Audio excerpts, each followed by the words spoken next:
दर्शन साप्ताहिक समसामयिकी में आपका बहुत बहुत स्वागत है। हम आपके बीच उपस्थित हैं 22 जनवरी से लेकर 27 जनवरी 2023 की प्रमुख घटनाओं के साथ। हमारे बीच है माही और मैं पूजा। चलिए बारी बारी से देखते हैं उन प्रमुख घटनाओं को। आर विष्णु प्रसाद को सूचना और प्रसारण मंत्री अनुराग ठाकुर के नई दिल्ली के विज्ञान भवन में वर्ष 2022 के सबसे प्रतिष्ठित वैज्ञानिक सम्मान के तहत इंडियन अचीवर्स अवार्ड से सम्मानित किया गया। आर विष्णु प्रसाद के नाम पर 69 पेटेंट दर्ज हैं। यह पुरस्कार संस्कृति, विज्ञान, खेल और नवाचार सहित विभिन्न क्षेत्रों में उत्कृष्ट योगदान के लिए प्रदान किया जाता है। ओडिशा का अस्का थाना बना देश का नंबर 1 पुलिस स्टेशन। राष्ट्रीय कृषि विज्ञान परिषद नई दिल्ली में आयोजित डीजीएसपी आईजीएसपी सम्मेलन 2022 के दौरान गृह मंत्री अमित शाह ने ओडिशा के गंजम जिले के अस्का पुलिस थाने को नंबर 1 पुलिस थाना के रूप में पुरस्कृत किया है। ये पुरस्कार नई दिल्ली स्थित राष्ट्रीय कृषि विज्ञान परिषद में डीजीपी सम्मेलन 2022 के दौरान वितरित किए गए हैं। केंद्र सरकार ने अहोम साम्राज्य के चराई देव मैदान को विश्व धरोहर स्थल के रूप में नामित करने के लिए यूनेस्को को एक प्रस्ताव भेजने का फैसला किया है। डॉक्टर अश्विन फर्नांडिस द्वारा लिखित पुस्तक India's knowledge supremacy the new John का विमोचन किया गया।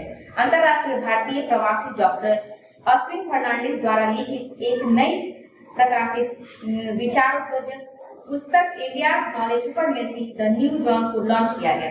भारत के शिक्षा मंत्री धर्मेंद्र प्रधान के हाथों डॉक्टर अंबेडकर इंटरनेशनल सेंटर में एक कार्यक्रम में विश्व स्तर पर यह पुस्तक लॉन्च किया गया। भारत की ज्ञान श्रेष्ठता यात्रा पर इस पुस्तक का विमोचन उभरते भारत में बदलते रुझानों को प्रदर्शित करेगा।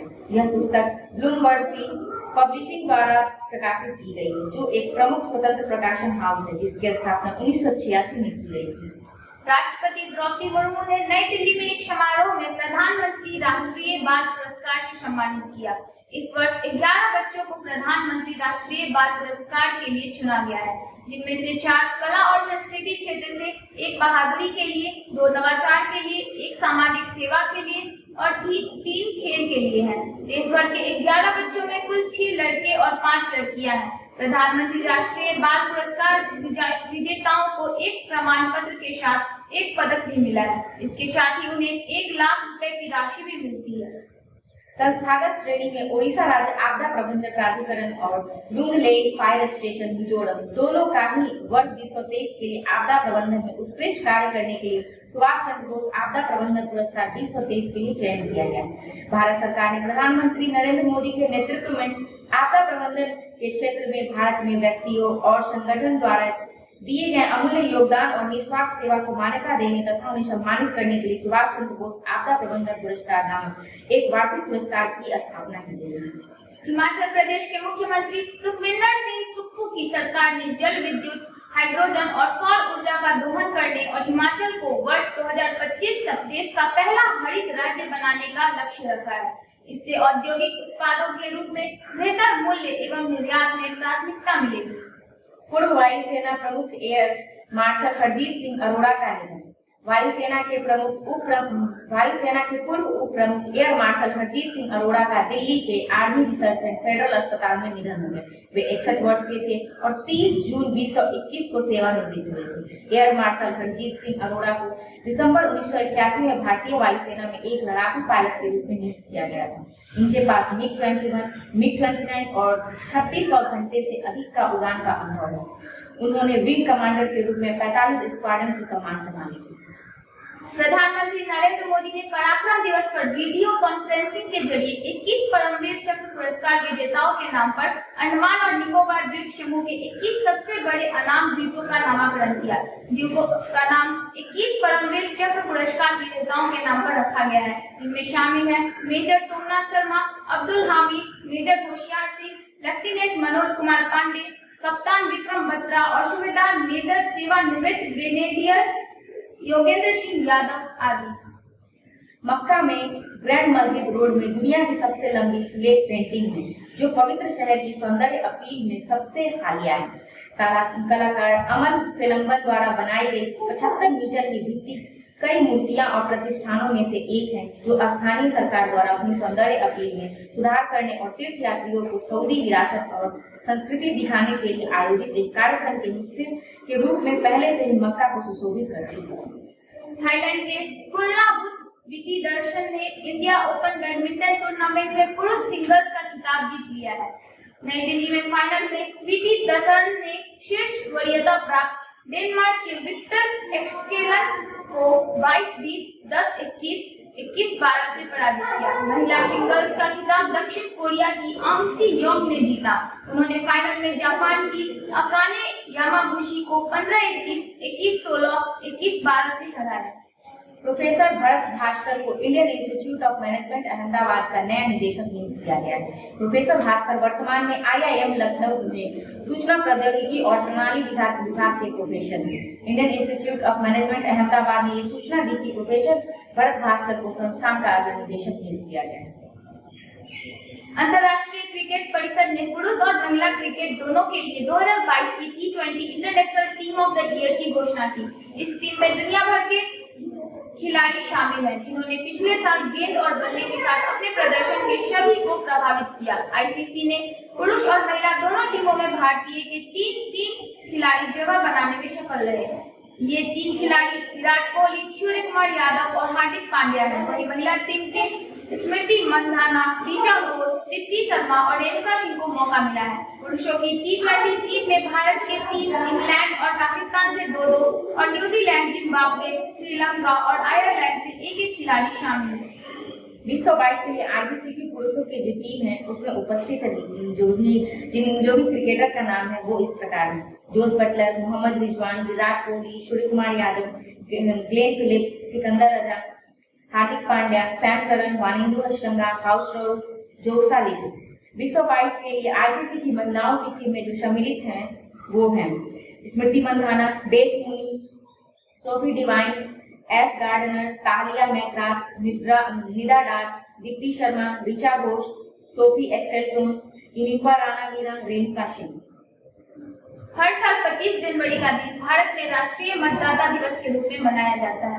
भारत निर्वाचन आयोग 25 जनवरी 2023 को 13वां राष्ट्रीय मतदाता दिवस मना रहा है। इस दिन का मुख्य उद्देश्य लोगों को अपने मतदान के प्रति जागरूक करना और निष्पक्ष होकर मतदान करने को लेकर प्रेरित करना है। सभी 18 साल के हो चुके वयस्क युवकों का वोटर लिस्ट में नाम जोड़ना और अपने वोट के प्रति उन्हें जागरूक करना वोटर डे मनाने का उद्देश्य होता है। ये हमारा 25 दिसंबर का विशेष था।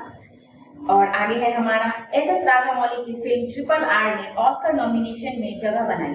फिल्म का गीत नाटू नाटू ऑस्कर ऑफिशियल तौर पर बेस्ट ओरिजिनल सॉन्ग कैटेगरी में ऑस्कर की रेस में शामिल हो गई। गोल्डन ग्लोब्स और क्रिटिक्स चॉइस अवार्ड की जीत के बाद ये आधिकारिक रूप से अकादमी पुरस्कारों की दौड़ में भी प्रवेश कर गई है। भानु अथैया ने ऐतिहासिक फिल्म गांधी में कॉस्ट्यूम डिजाइनर करने के लिए ऑस्कर जीता था। 2009 में भारत में बनी ब्रिटिश मूवी स्लमडॉग मिलियनेयर ने 4 ऑस्कर जीते थे। स्लमडॉग मिलियनेयर में म्यूजिक देने वाले संगीतकार AR रहमान ने सर्वश्रेष्ठ मूल गीत और सर्वश्रेष्ठ मूल संगीत के लिए ऑस्कर जीता था। भारतीय वायुसेना पूर्वोत्तर भारत में 1 से 5 फरवरी तक एक बड़ा अभ्यास आयोजित करने जा रही है। इस बार एक्सरसाइज को प्रलय नाम दिया गया है। भारतीय वायुसेना ने क्षेत्र में S-400 एयर डिफेंस स्क्वाड्रन को तैनात करके सक्रिय कर दिया है। S-400 एयर डिफेंस स्क्वाड्रन दुश्मन से किसी भी विमान या मिसाइल को 400 किलोमीटर तक की दूरी से भी सेक सकता है।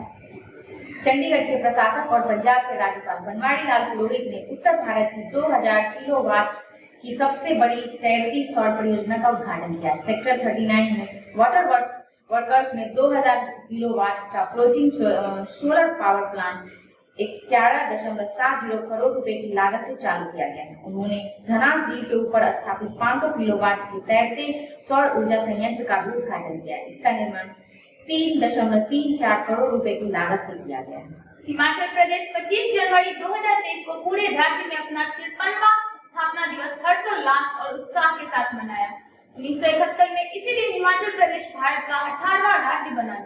प्रतिष्ठित प्रित्जर पुरस्कार के विजेता और मशहूर आर्किटेक्ट बालकृष्ण दोषी का 95 साल की उम्र में निधन हो गया। बालकृष्ण दोषी को मई 2022 में रॉयल गोल्ड से सम्मानित किया गया।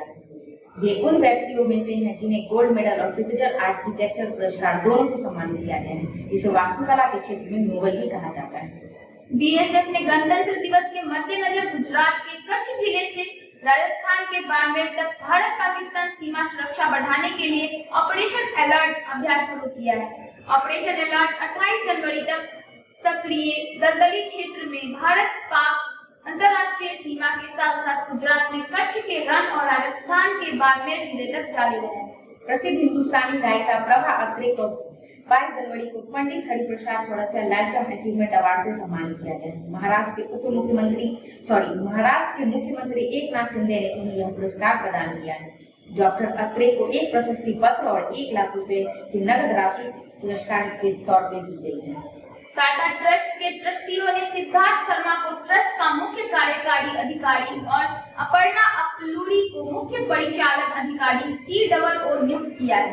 उनकी नियुक्ति 1 अप्रैल 2023 से प्रभावी होगी। भारत में चीतों की संख्या को बढ़ाने के उद्देश्य से भारत और साउथ अफ्रीका ने एक समझौते ज्ञापन पर हस्ताक्षर किए। इसके तहत मध्य प्रदेश के कुल्लू के नेशनल पार्क में 12 चीतों को लाया जाएगा। इससे पूर्व कुल्लू नेशनल पार्क में नामीबिया में 8 चीतों को स्थानांतरित किया गया है। दुनिया भर में लगभग चीतों की संख्या 60,000 है।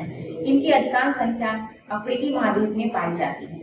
अंतर्राष्ट्रीय सीमा शुल्क दिवस हर साल 26 जनवरी को मनाया जाता है।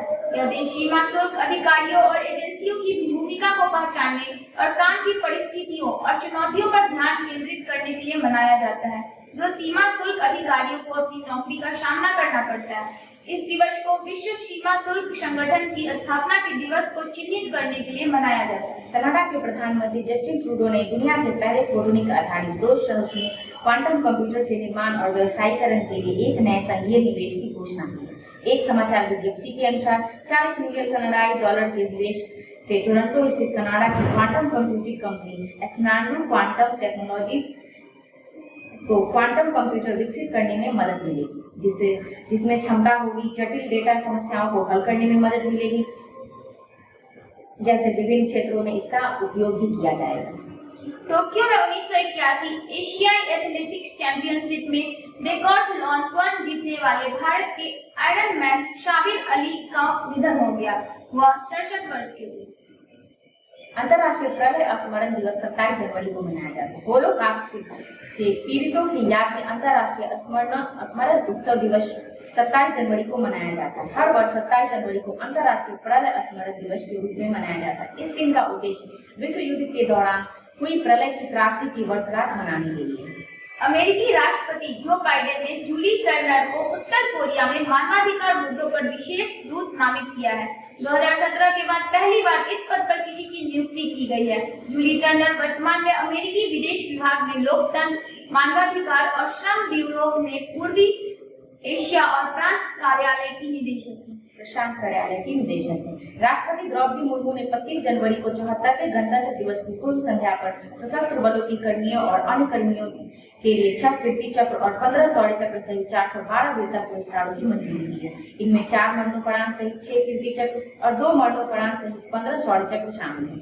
इनमें एक बार 2 सेना मेडल, शौर्य 92 सेना मेडल, 4 मरणोपरांत 1 नौ सेना मेडल, 7 वायुसेना मेडल और 29 परम विशिष्ट सेवा मेडल शामिल हैं। वयोवृद्ध तेलुगु फिल्म अभिनेता और पूर्व सांसद जे जमुना का 86 वर्ष की आयु में निधन हो गया। उनका जन्म 30 अगस्त 1936 को पार्टी की सांस्कृतिक शाखा प्रजा नाट्य मंडली के गणिकापति राजा राव द्वारा बनाई गई पुत्तिलू 1952 के साथ अपनी फिल्म की शुरुआत की।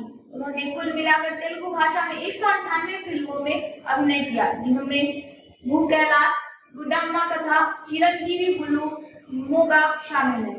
टोयोटा कंपनी ने अब नए सीईओ के रूप में koji सातो को नामित किया है। अकियो टोयोटा मोटर कॉर्पोरेशन के सीईओ के रूप में अपनी भूमिका से हटेंगे और कंपनी के अध्यक्ष के रूप में अपनी कमान को संभालेंगे। koji सातो 1992 से टीएमसी का हिस्सा है। 2019 में लेक्सस के कार्यकारी उपाध्यक्ष बनने और 2019 में ब्रांड के अध्यक्ष के रूप में पद को संभालने से पूर्व 2016 में लेक्सस इंटरनेशनल के मुख्य अभियंता भी बने थे। केंद्र सरकार ने पद्म सम्मान की घोषणा की। साल 1971 में बांग्लादेश की आजादी की जंग के दौरान शरणार्थी शिविरों में लोगों की सेवा करने वाले डॉक्टर दिलीप महालानोबिश को मरणोपरांत पद्म विभूषण से सम्मानित करने की घोषणा की गई। डॉक्टर महालनोबिश ने ORS के फॉर्मूले की खोज की थी। उनकी इस खोज ने 5 करोड़ से ज्यादा जानें बचाई थी। पद्म पुरस्कार 3 श्रेणियों में दिए जाते हैं, पद्म विभूषण, पद्म भूषण और पद्मश्री। इस वर्ष 106 पद्म पुरस्कार विजेताओं के नाम की घोषणा की गई, जिनमें 6 पद्म विभूषण, 9 पद्म भूषण और 91 पद्मश्री शामिल है। सूची में विदेशी, NRI, PIO, OCI की श्रेणी के 2 और 7 लोगों को मरणोपरांत पुरस्कार सूची में रखा गया है। संरक्षण मुलायम सिंह यादव समेत कई दिग्गजों के नाम शामिल हैं। पद्म विभूषण प्राप्तकर्ता 2023 में जो कुल पद्म विभूषण जिन्हें दिया गया है वो 6 लोगों को दिया गया, जिनके नाम इस प्रकार हैं। बालकृष्ण दोषी, जिनको कि मरणोपरांत दिया गया है। जाकिर हुसैन, मुलायम सिंह यादव, इन्हें भी मरणोपरांत दिया गया है। SM कृष्णा, श्रीनिवास वर्धन, दिलीप महालोबिस, इन्हें भी मरणोपरांत दिया गया है। पद्म विभूषण प्राप्तकर्ता 2023 में 9 लोगों को दिया गया है। SL भैरप्पा, कुमार मंगलम बिरला, दीपक धर, सुधा मूर्ति, कमलेश जी पटेल, वाणी जयराम, स्वामी चिन्ना जियर, सुमन कल्याणपुर, कपिल कपूर ये हैं पद्म भूषण प्राप्तकर्ता। और आगे है पद्मश्री प्राप्तकर्ता, जिनमें से कुछ प्रमुख है। पद्मश्री इस बार मिला है 91 लोग, जिनमें से हैं बिहार के 3 लोग हैं शामिल हैं इसमें। श्रीमती सुभद्रा देवी, जो कि कला के क्षेत्र से हैं, वो बिहार से संबंध रखती हैं। श्री आनंद कुमार शिक्षा के क्षेत्र से हैं, वो भी बिहार से संबंध रखते हैं। श्री कपिल देव प्रसाद हैं, वो जो कि कला के क्षेत्र से हैं और उनका संबंध बिहार से है। नरेंद्र देव वर्मा और राकेश राधेश्याम झुंझुनवाला, अड़ीस खंबाटा, कर्ण वांगचू, ये चारों जो है इनको मरणोपरांत पद्मश्री इन्हें दिया गया है। अब हम जानते हैं 28 जनवरी के बारे में। दुनिया भर में हर साल 28 जनवरी को डेटा गोपनीयता दिवस मनाया जाता है। इस दिन का उद्देश्य व्यक्तियों को संवेदनशील बनाना और गोपनीयता प्रथाओं और सिद्धांतों का प्रसार करना है। यह गोपनीयता की संस्कृति बनाने के लिए सभी को अपनी गोपनीयता जिम्मेदारियों को निभाने के लिए प्रोत्साहित करता है। यह दिवस नागरिकों को अपनी व्यक्तिगत जानकारी की रक्षा हेतु प्रोत्साहित एवं जागरूक किया जाता है। नरेश लालवानी ने 24 जनवरी 2023 को मध्य रेलवे के नए महाप्रबंधक के रूप में कार्यभार संभाला है। उन्होंने पश्चिमी रेलवे के महाप्रबंधक अशोक कुमार मिश्रा का स्थान लिया है, जो मध्य रेलवे का अतिरिक्त प्रभार भी संभाल रहे थे। वह 1985 बैच के भारतीय रेलवे इंजीनियरिंग सेवा के एक वरिष्ठ अधिकारी हैं। भारतीय वायुसेना और जापान की एयर सेल्फ डिफेंस फोर्स के बीच द्विपक्षीय वायु रक्षा अभ्यास वीर गार्जियन 2023 का पहला संस्करण 26 जनवरी 2023 को जापान में संपन्न हुआ। जापान की एयर सेल्फ डिफेंस फोर्स ने अपने F2 और F-15 विमानों के साथ इस अभ्यास में भाग लिया, जबकि भारतीय वायुसेना की टुकड़ी ने सुखोई 30 MKI विमानों के साथ भाग लिया। संयुक्त प्रशिक्षण अभ्यास कार्यक्रम 16 दिनों तक आयोजित की जाएगी। हमारे साथ बने रहे, बहुत बहुत धन्यवाद।